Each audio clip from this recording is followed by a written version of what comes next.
everyone, it's Frank Song, founder of Modern Career Advice here again. And in the last video, what we learned was how to develop a high converting resume that actually converts into interviews. All right. And now in this video, what we're going to focus on is to create a huge proprietary advantage so that when you go to those interviews, you can actually win those offers more easily. Okay. So let's just get into it. So phase 4 works like this. Even if you do phase 1 perfectly, even if you do phase 2 perfectly, and even if you do phase 3 perfectly, you're going to run into a very big problem that I know I ran into when you apply online. And that first problem is that when you apply online, what effectively happens is that there's always going to be hundreds of other people applying as well. And it pretty much becomes a lottery system, all right? Now, here's the problem. The key to predictably achieving success in anything in life is all about control, okay? And anytime you lose that control, you therefore automatically lose your ability to control success in your life. So for that very reason, applying online is a very poor method because of the fact that you lose that control, all right? Now, the second problem is that when you apply online, there's something called an ATS. ATS stands for Applicant Tracking System.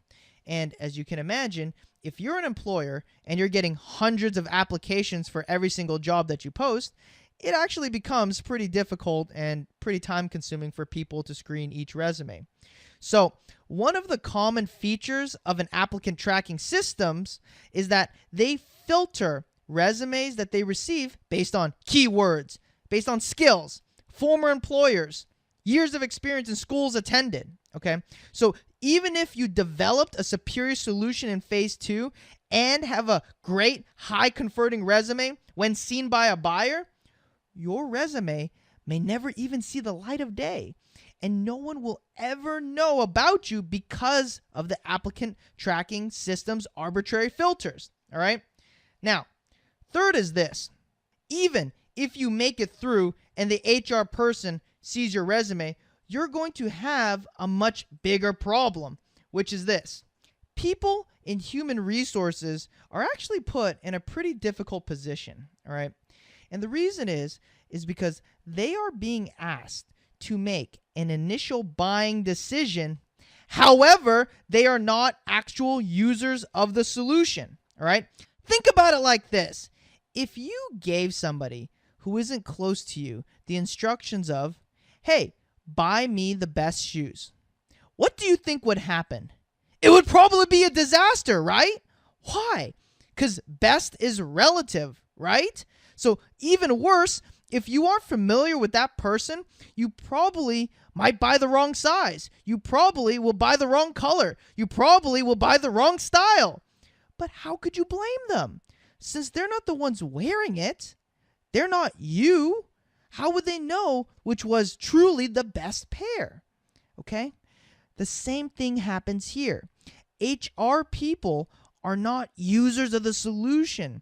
However, they're tasked to find the best candidates, all right?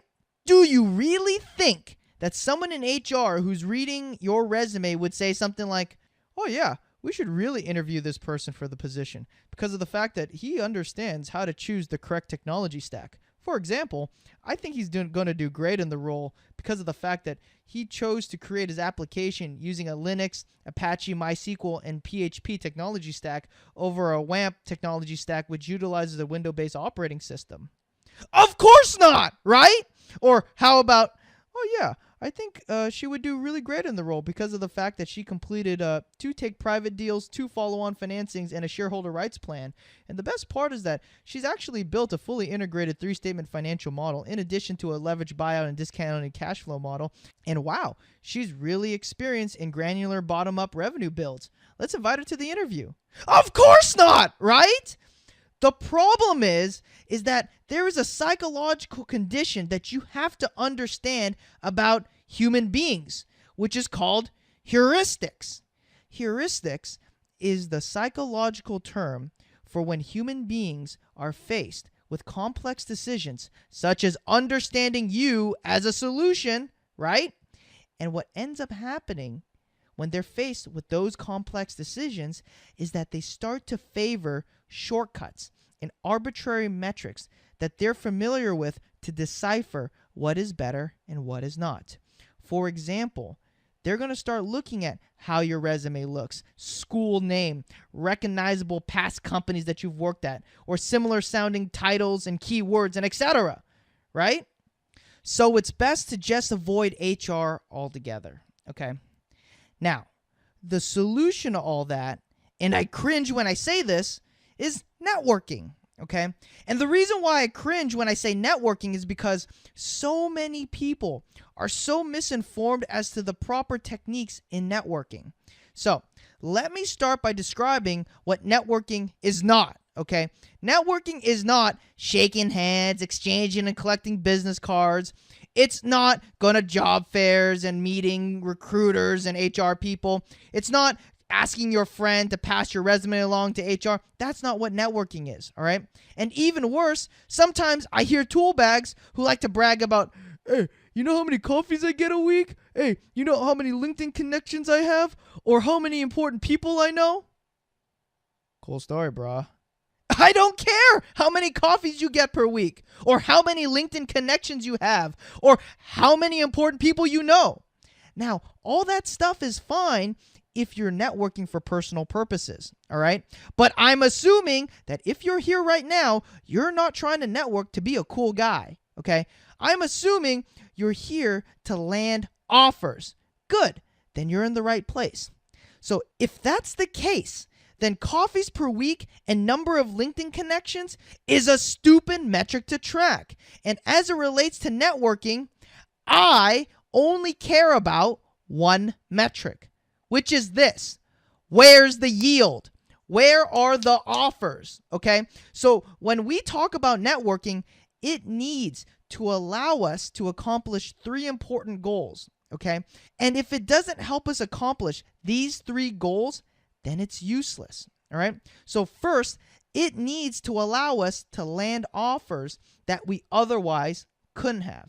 Okay, what I mean by that is that we need to land offers from companies, for roles, and for pay packages that we otherwise couldn't have done on a standalone basis. Okay. 2, it needs to allow us to win multiple offers at the same time. And 3, it needs to make it easier to win those offers from those top tier companies. So that's what we're going to learn how to do right now.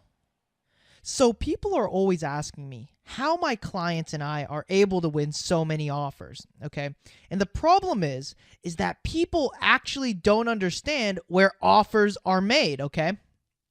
So for a while now, I've been really getting into strength training, and it's really been interesting to see a lot of the same similarities in people who are trying to get six-pack abs, all right? What I mean by that is a lot of novice lifters think that getting six-pack abs is all about spending hours upon hours upon hours upon hours at the gym, right? However, any veteran strength trainer or bodybuilder knows that six-pack abs aren't made in the gym. They're made in the kitchen. And the same thing applies here. People think that offers are made in the interview, but that's completely wrong. Offers are made in the networking, okay? And I'll tell you the reason why. The reason why is because when I was going to these interviews myself, I was always going against Harvard, Stanford, Princeton, Yale candidates. And it was always like they brought a gun to the fight, and I only brought a knife. So who do you think got shot first? Me, right?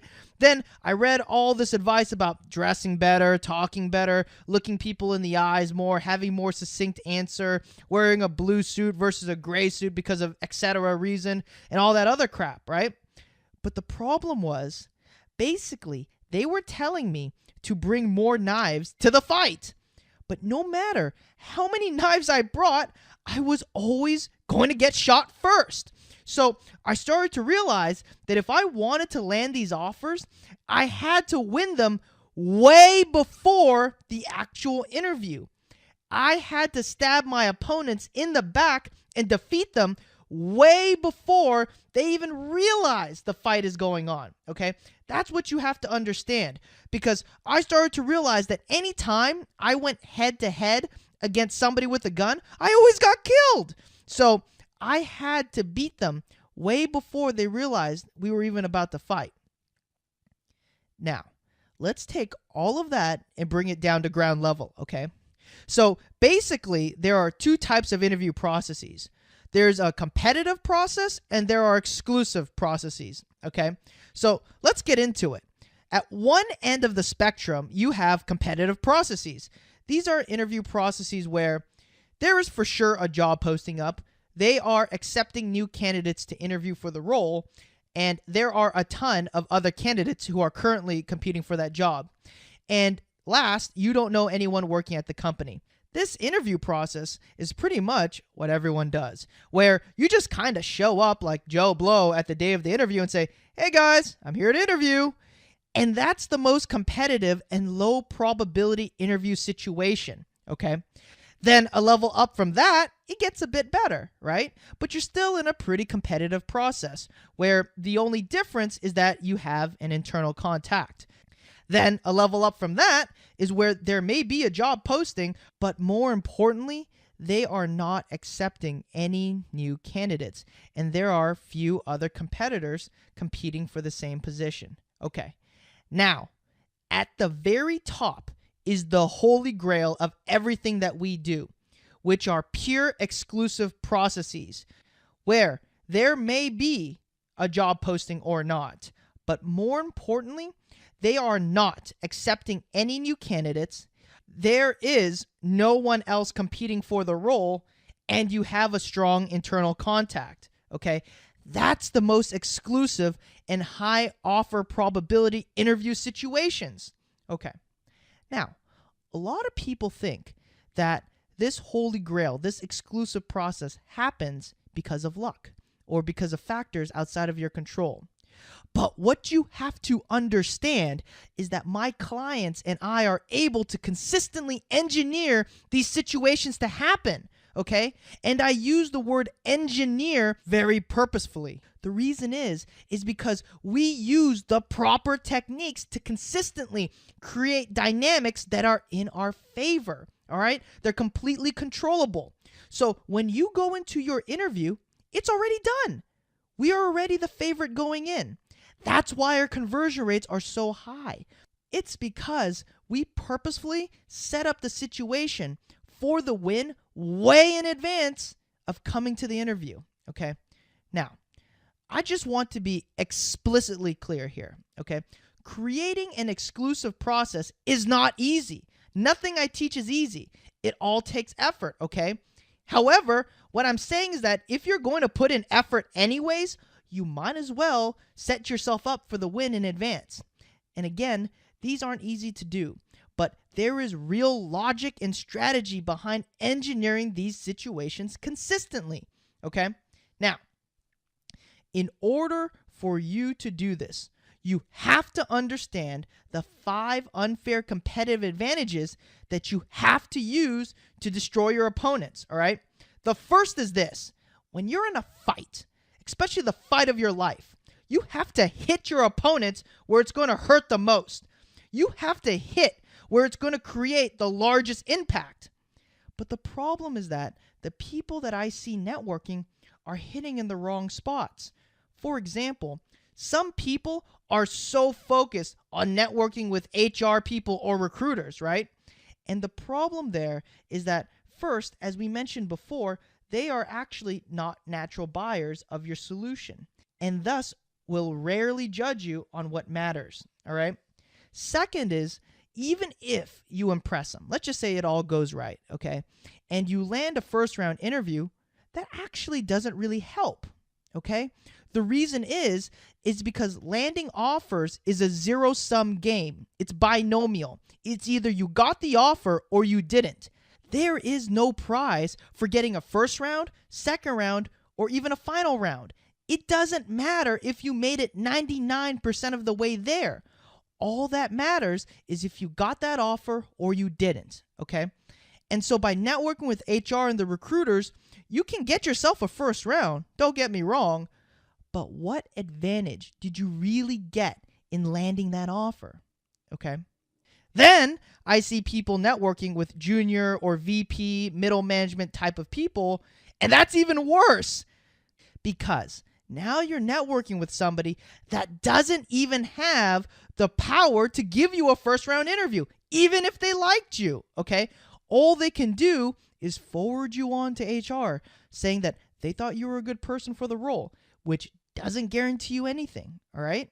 So you effectively made your life more difficult when you network with those people because you pretty much created an extra interview round for yourself because you had to impress the junior or VP person in order to get the first round.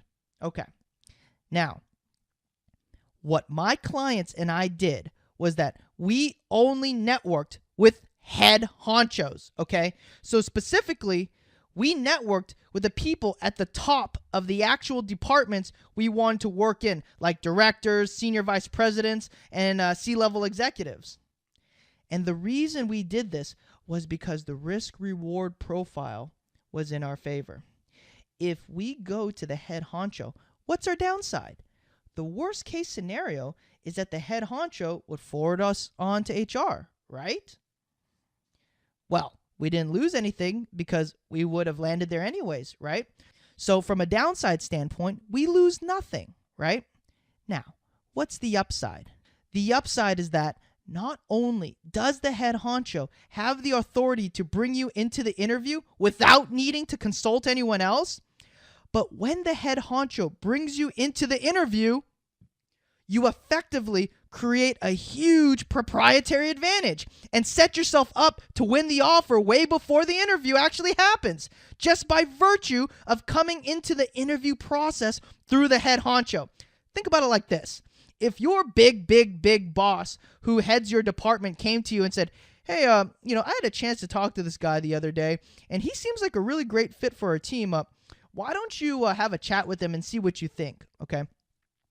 The last thing that you're going to say to the head of your department is, yeah, I talked to the guy and I thought he was a complete retard. Why in the world did you even invite this guy in? Of course not, right? So the risk-reward profile is in your favor when you network with the head honcho. And by virtue of coming through that head honcho, you set yourself up for winning the offer way in advance. Okay, now that we understand that, let's just keep going. Now that we understand that the most effective entry point to landing an offer is through the head honcho, you're now left with the problem of how in the world are you going to talk to, let alone network, with somebody who is 5 to 30 years more advanced in their career than you are, who is at the pinnacle of the profession, right? And so to understand how to get these head honchos to respond and network, we have to go back to the fundamentals of networking itself, which is this. The fundamental of networking is that two people, they get together for the unsaid reason of mutually benefiting each other, right? Whether that's by exchanging business contacts, customers, industry information, etc., right?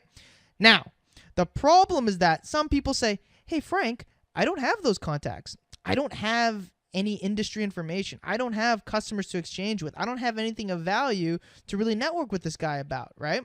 How am I supposed to trade if I don't have anything to trade with?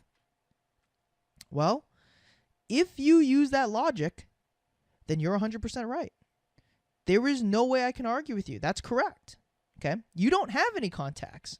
You don't have any industry information. You don't have any customers to exchange with, right? You're 100% right.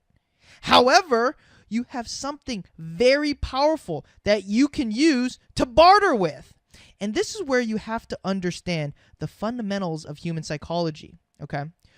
Do you know what is one of the most fundamental differences between human beings and every other animal on Earth? It's the need to feel important, Okay, that's one of the most fundamental drivers of human beings. Okay, some people get it by buying Ferraris, some people get it by being Mother of the Year, some people get it by giving to charity, some people do it by playing a sport that they're good at, some people do it by buying shots all night long, and then there are some who get it by being a douchebag. All right, the point is, everyone has an inherent and basic need to feel important.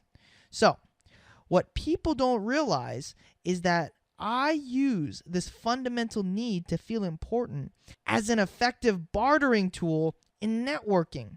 So instead of trading business cards and information, which we don't have, I appeal to the person's need to feel important as leverage to trade with, okay? So the best way to understand the right and the wrong way to successfully evoke a need to feel important is by actually looking at a very similar space, the nonprofit space, right? So what do nonprofits sell you? Do they even sell you anything? Are they selling you a service? Are they selling you a product? No, they're pretty much selling you on the need to feel important. Okay, so let's look at the nonprofit space as a great comparable industry to shed light on the right and wrong ways to build a need to feel important. Okay, so I had a friend who started a charity, and her charity was actually a pretty good charity. It was a very good cause. It was for children who had become homeless because both of their parents and caregivers all died in some kind of tragic accident, right? Okay, great. It's a great, very good cause, okay? But here's the problem.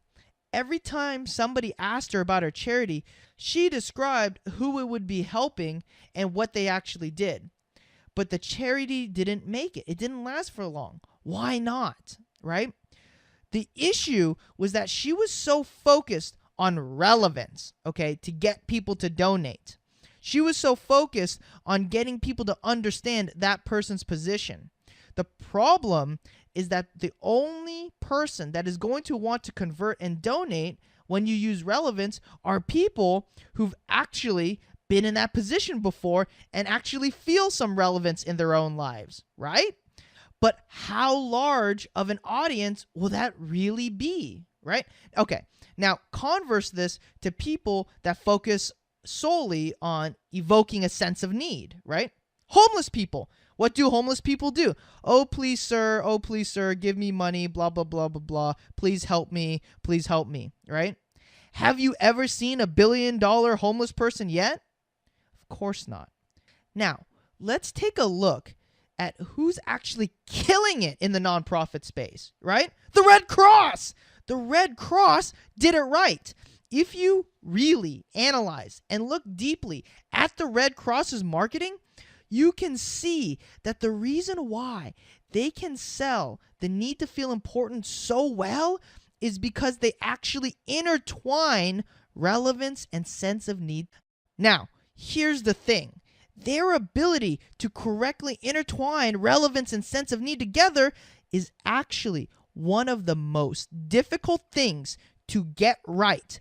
And very few people understand or appreciate how hard it is to actually do correctly, okay?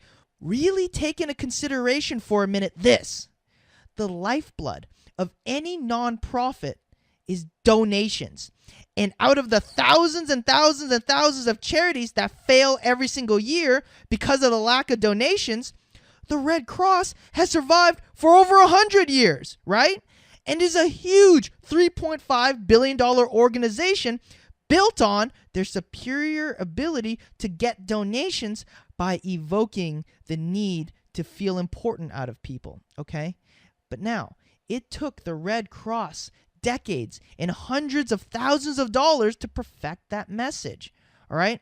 And look, I can appreciate how difficult it is to do that because it took me thousands of emails, trial and error, and testing to perfect the wording on the emails so that my clients and I could get high head honcho response rates that we wanted. And that's the hardest part of this unfair competitive advantage. You got to be like the Red Cross, okay? This is one of the most difficult things to do correctly, which is therefore one of your best advantages, okay? If it was easy, everyone would do it and everyone would have access to head honchos, right? So this is a huge unfair competitive advantage because the more head honchos that you can get in touch with and network with over your competitors gives you a tremendous edge. Okay, now, what's going to happen is this if you do all this correctly, which is the head honcho is going to send you a message back that goes something like this. Hey, thanks for the message. I'm free to chat maybe next week around 3 o'clock on Wednesday. Let me know if that works for you. The problem now is that if you don't understand the proper techniques in handling these calls, you're going to fall into this trap of having follow-up call after follow-up call after follow-up call after catch-up call after catch-up call over and over and over and over and over again without ever getting invited to the interview. I've seen that happen too many times where you connect with somebody really well, but you just never end up with the interview. Why is that, right? So what I'm going to explain is the proper technique to move the call into an actual interview, and especially an exclusive one. Okay, so this is where we need to get into unfair competitive advantage 3, 4, and 5, all right? So the third unfair competitive advantage is that you need to do segmentation during the call, okay? What I mean by that is by default, the head honcho will be thinking of you as one of many other options and candidates, okay? Basically, that you are a commoditized solution to them, all right? And don't blame them because they have nothing else to go off of, all right? Now, remember, how bad is it that the head honcho thinks of you as a commoditized solution? It's terrible, right? Because if the head honcho thinks about you as a commoditized solution, then it will become more competitive in your interview process. And if it becomes more competitive, it therefore lowers your chances of landing that offer, all right? And you will obviously not have any real advantages in landing that offer. That's a big problem, all right? So during the call, what you have to do is segment yourself from the other candidates, all right? So that the head honcho sees you as a differentiated solution and not as a commoditized one, all right? Basically, you will know if you've successfully done this or not if by the end of the call, the head honcho now thinks of you as an option versus everyone else, okay? And now the way that you segment yourself during this call and effectively create this situation is by being a well-positioned, superior solution versus any other candidate the head honcho is looking at. Now you're starting to see how all these things are coming together, right?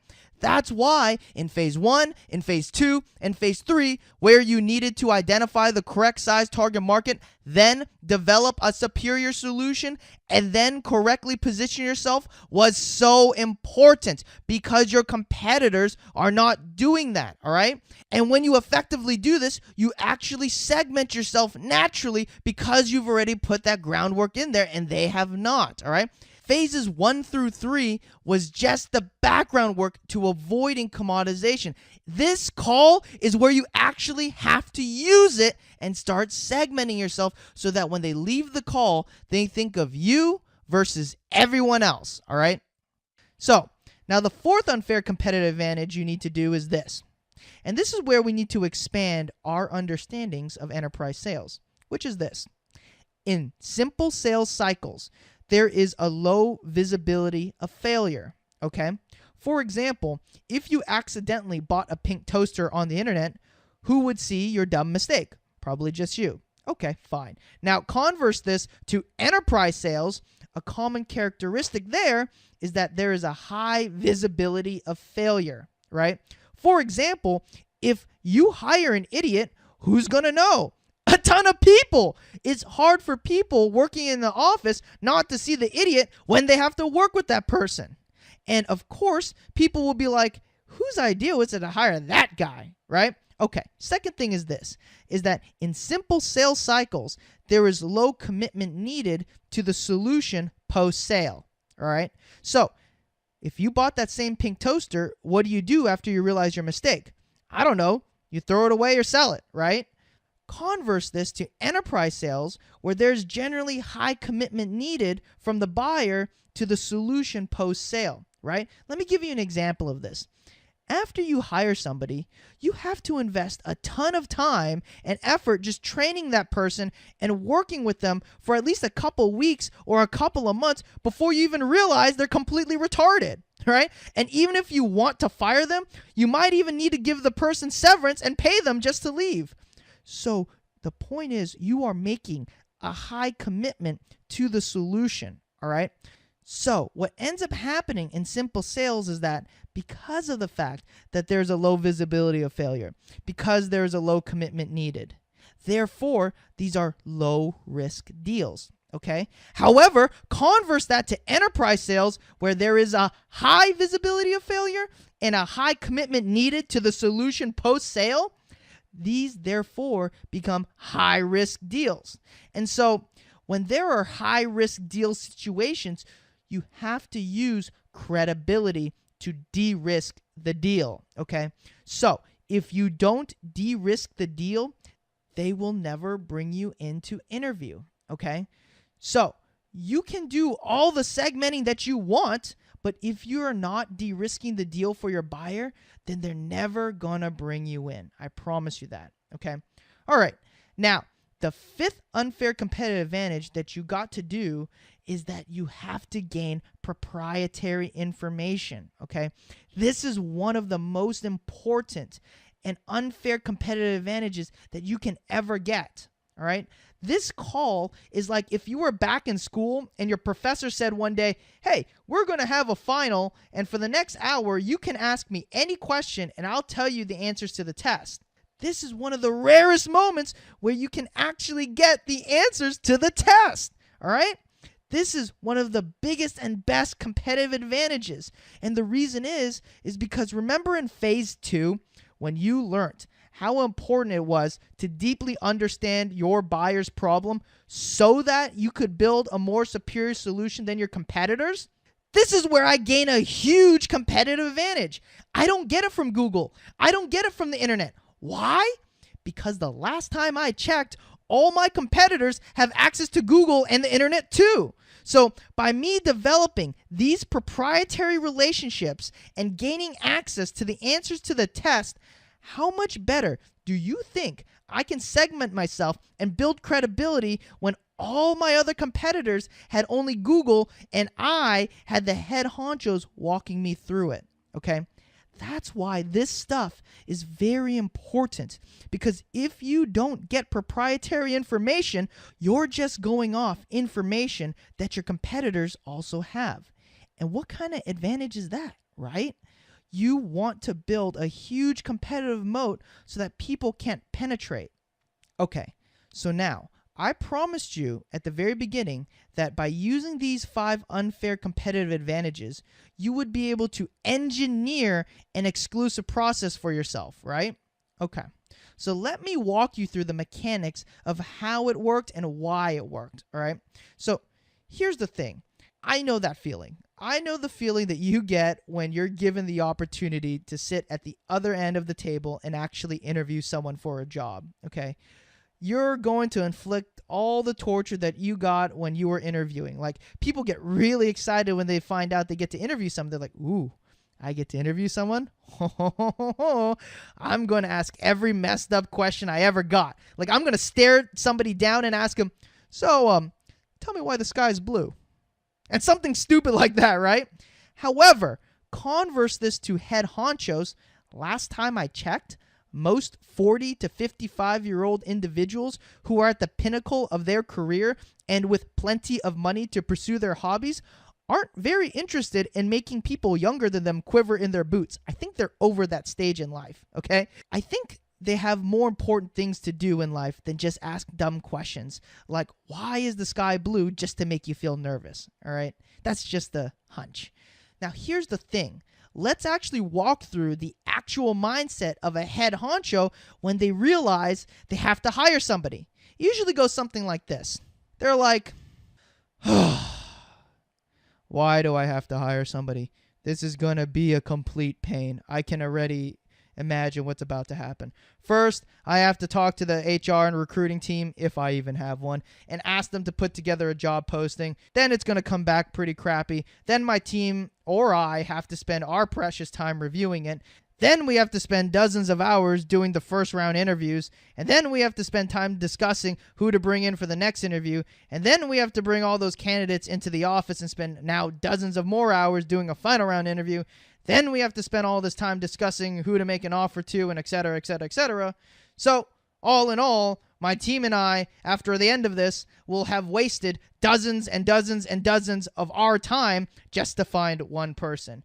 And the worst part is that we have to take on all these dozens and dozens and dozens of extra useless work on top of our current responsibility and workload. However, when you're able to segment correctly, and when you're able to build credibility correctly and gain the proprietary information to do that well, the head honcho is actually going to say, well, look, we could do all of that and run a full process, but this person seems like they should already be a good fit. So why don't we just go with this person, interview him or her, see how it goes, and worst case scenario, we could do that full process later. That's why all this is very important, because if you don't build segmentation correctly, you'll get invited to the interview, but with a bunch of other candidates. And if you don't build credibility, then you'll never be invited in. And if you don't gain proprietary information, then it's going to be difficult to do either of that. That's why when you do all those three things, you actually engineer in their mind that it makes complete logical sense for them in their own mental math to say, well, I don't lose anything by bringing in this person into interview. Best case scenario, I actually get the person I need to hire with no hassle. And the worst case scenario, I don't lose anything because I can always run that full process later on. Okay? Exclusive processes are not given to you because the head honcho feels bad, or because they want to help you out, or give to you because of charity, or because you got lucky. You engineered a situation where you made bringing you into the interview first a logical alternative instead of wasting dozens of hours just to find somebody like you. And you pretty much made the mental math that if the head honcho did not bring you in, they actually would not be a prudent leader if they didn't at least explore that option, okay? All right, everyone. So that's it for today. In the next video, we're going to cover a pretty interesting topic, which is now the actual interviews, okay? So what we're going to cover is the exact strategies and understanding the fundamentals for how we're able to convert 64% of our interviews into actual offers. So that's going to be a really exciting video. I'll look forward to seeing you guys then. See you later for now.